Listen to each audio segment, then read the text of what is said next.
BLITZ is a historical war drama written, produced and directed by Steve McQueen, known for films like 12 Years a Slave and Shame, the latter of which is a film I really love. The film stars Saoirse Ronan, Harris Dickinson and Elliot Heffernan in his film debut.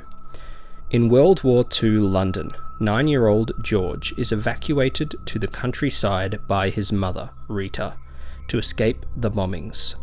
Defiant and determined to return to his family, George embarks on an epic, perilous journey back home amidst the Blitz, while his distraught mother searches for him. This review will be spoiler-free. When I sat down in the cinema, I didn't think that I would like this film.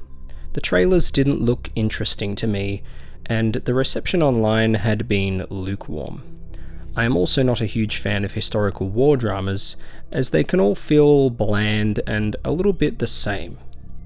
Even while I was watching it, I honestly wasn't sure if I'd like it in the end. Despite its great performances, the characters are rather thin. I also thought that the cinematography was dull apart from a few striking shots. The film is overlong. It certainly drags at times. However, I cannot deny that I liked the film, because there is something so genuine about how the film is made. I admire the film conceptually.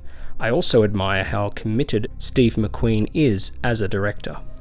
In his debut performance, Elliot Heffernan plays the heroic and defiant lead of the film, George.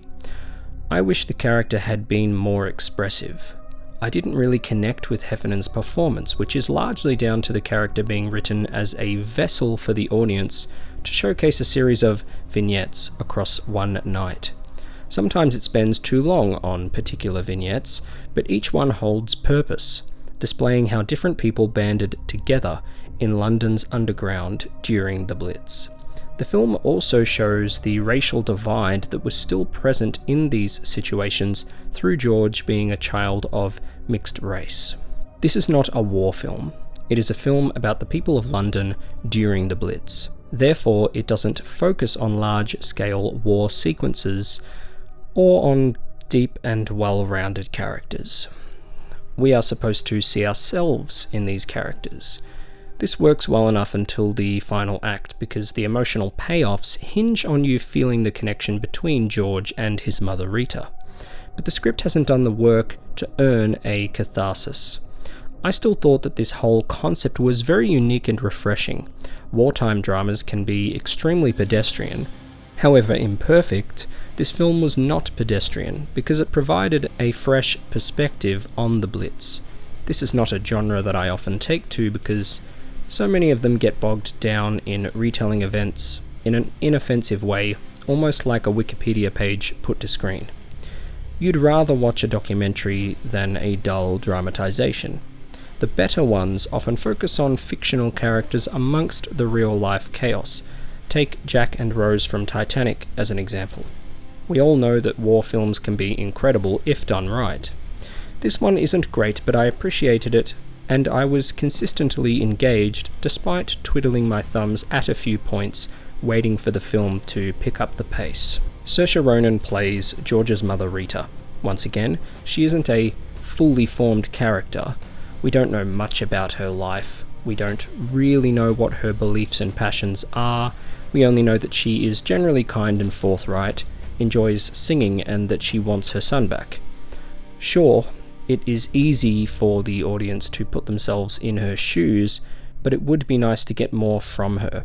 We are more observant of her than we are in her head. The film is clearly designed to play the way it does, as if we spent a lot of time building her as a character, we wouldn't have time to explore the culture happening during the Blitz.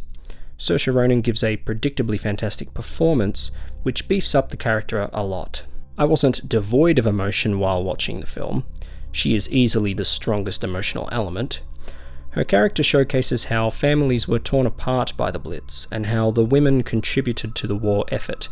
The latter is shown through Rita taking a job in a munitions factory and forming bonds with other women who work there. We see how the women were treated by men at the time, in an admittedly trite way, but it all contributes to a nuanced examination of how people banded together while still conflicting with one another.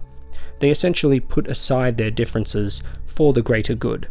Unlike Hitler, the people of London showed acceptance and hopefully continued to after the war, learning lessons about caring and respecting for their fellow citizens.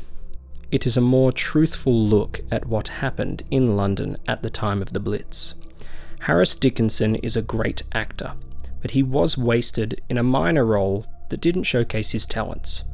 That being said, his role was important as he was shown to be a genuinely heroic white male figure that treats all with kindness regardless of race or gender. He was reserved but steadfast in his morals.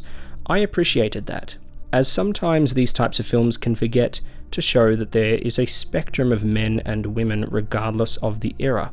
They focus on showing men as a point of adversity for women and forget to represent them more realistically. Hans Zimmer's score struck me very early on. It is well suited to the film. Like many of his scores, it doesn't reach for the stars, it's kind of understated, but it is colourful, at times dark and simmering, and undoubtedly enhances the material. I don't think the film worked incredibly well in execution. The cinematography and direction from Steve McQueen can be dull and the characters are thinly written. However, I appreciated the film and engaged with the material throughout the runtime, because it felt like a genuine attempt at shedding light on the people of London during the Blitz. It escaped being a generic historical war drama and presented a concept worth examining.